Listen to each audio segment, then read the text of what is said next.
эмомалии раҳмон раиси ҷумҳури тоҷикистон шоми 3 август ба туркманистон меравад.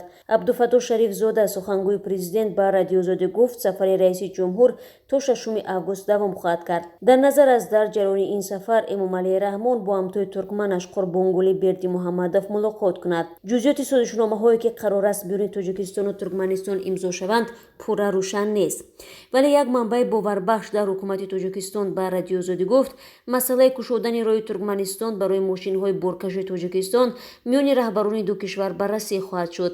мақомоти туркман соли 2019 ҳаракати мошинҳои боркаши тоҷикистонро аз ҳудуди ин кишвар манъ карданд.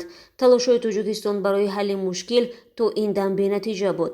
ҳамсӯҳбати мо дар ҳукумат гуфт дар ҷараёни сафари эмомалии раҳмон масъалаи гузаштани мошинҳои боркаши тоҷикистон ҳал ва дар ин бора миёни ду кишвар созишнома имзо мешавад.